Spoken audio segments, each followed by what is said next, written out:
লক্ষ কোটি দরুদ সালাম আল্লাহর সৃষ্টির প্রধান আকর্ষণ, বিশ্ব সভার সভাপতি, সাইয়্যিদুল মুরসালিন, শাফিউল মুজরিমিন, রাহমাতাল লিল আলামিন, সুরওয়া কানাত, আহমদ মুজতবা, মুহাম্মদ মুস্তাফা, রাসূল আরবি, নূরে মুজাসসাম, মুহাম্মদুর রাসূলুল্লাহ। সকলে বলেন সাল্লাল্লাহু আলাইহি ওয়াসাল্লাম এর উপর দরুদ ও সালাম বর্ষিত হোক। প্রিয় ভাইরা আমার, উপস্থিত সম্মানিত মুসল্লিয়ানে কেরাম, পিতৃতুল্য মুরব্বিয়ানি জান, সমবয়স্ক ভাইরা, পর্দার অন্তরালে সত্যি সরলা দিনদার ফরজগান মুত্তাকি আমার মা ও বোনেরা, আমার স্নেহের ছোট বোনেরা, সকলকে জানাই আমার পক্ষ থেকে আন্তরিক মুবারকবাদ ও সালাম। আসসালামু আলাইকুম ওয়া রাহমাতুল্লাহি তাআলা ওয়া বারাকাতুহু। করবে যারা আপনার মুসলমান ভাইরা আমার, আজকে সারা বাংলাদেশে টুলপাড় শুরু হয়ে গেছে।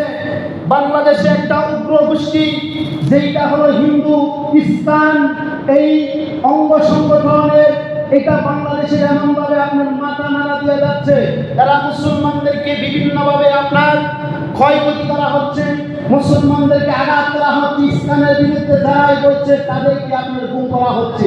ইসলাম একটি হলো সংগঠন, এটা উগ্রবাদী জঙ্গি সংগঠন।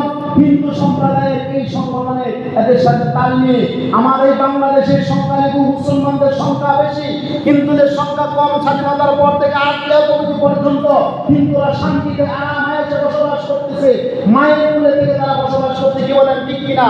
কিন্তু তারা এমনভাবে মাথা দিয়ে যাচ্ছে, ওরা মুসলমানদের দেশ হয়ে মুসলমানদেরকে নির্যাতন চালাচ্ছে। মাদ্রাসা থেকে ধরে নিয়ে কোমলমতি শিশুদেরকে ধরে নিয়ে মাঝখানে একটা ঘটনা ঘটেছে, আপনার এক হিন্দু আপনার 3 দিন পর্যন্ত রুমে আটকে রাখে এক শিশুকে, 3 দিন পর্যন্ত দর্শন করছে। কন্যা নাউজুবিল্লাহ। আপনার আমার সজাগ থাকতে হবে ভাইয়ারা আমার। বলতে চাচ্ছি ভাই, আপনার আমাদের মা বোন আছে, এরা বিভিন্নভাবে বিভিন্নভাবে প্রেমের প্রচনা দিয়া তারা বিভিন্নভাবে প্রস্তাব দিয়া, হিন্দুরা ওরা বিভিন্নভাবে কলা কৌশলে স্কুল কলেজ বিশ্ববিদ্যালয় মাদ্রাসা স্টুডেন্টদেরকে তাদের সাথে প্রেমের প্রবণ দিয়া প্রেম করে কথা হয়ে ওদেরকে এমনভাবে আপনার নির্যাতন করা হচ্ছে। নাউজুবিল্লাহ বলেন। আপনার আমার সজাগ থাকা উচিত। ইসলাম নামে ইসলাম উগ্রবাদ সংগঠনকে আপনার দেশ থেকে হটাতে হবে, তাহলে দেশের আস্তে আস্তে বিশৃঙ্খলা দেখা দিবে। বাংলাদেশে আমরা চাই হিন্দুরা শান্তিতে বসবাস করুক, কিন্তু যখন আমাদের উপর আঘাত হানা আসবে তখন আমরা মুসলমান আমরা ঘরে বসে থাকতে চাই না, আমরা রাজপথে আন্দোলন করবো। কি বলেন ঠিক কিনা ভাইরা আমার? এই জন্য সজাগ থাকতে হবে আপনাদের। এই জন্য বলা হয়েছে ইসলাম হটাও, দেশ বাঁচাও।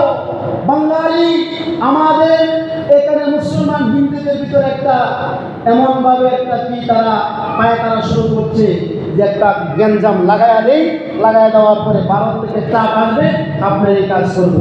আমরা আমাদের দাবি জানাচ্ছি, এটা যেখান থেকে হোক, বর্তমানে সারা বাংলাদেশে আজকে প্রত্যেকটা মসজিদের ব্যাপারে আলোচনা হচ্ছে। ইমাম সাহেবদের মৌলিক দায়িত্ব। গাজীপুরের এক ইমাম সাহেব ইসলামের বিরুদ্ধে বক্তব্য দেওয়ার কারণে তাকে অনেক হুমকি দেওয়ার পরে ঘর থেকে তুলে নিয়ে পঞ্চগড়ে তাকে আপনার পালায় রাখছে, সে তাকে অনেক অত্যাচার নির্যাতন করেছে। ভাইয়ের আমার, সজাগ থাকবেন, দৃষ্টি রাখবেন। মিডিয়া জুড়ে ইসলামের অঙ্গ, এই জঙ্গিবাদ, এই সন্ত্রাসী, এই গোষ্ঠীকে বাংলাদেশ থেকে হটাইতে হবে।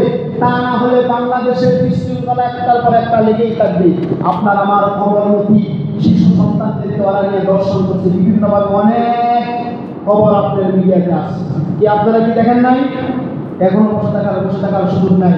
আমার আল্লাহ তাআলা বাংলাদেশ থেকে বাংলাদেশের শান্তি ফিরে আসে, সেই জন্য আমরা আল্লাহর কাছে দোয়া প্রার্থনা করব। আল্লাহ রাব্বুল আলামিন যেন আমাদের সকলকেই সঠিকভাবে বুঝার এবং শোনার আমল করেন। আমিন। وآخر دعوانا عن الحمد رب العالمين. السلام عليكم ورحمة الله تعالى وبركاته.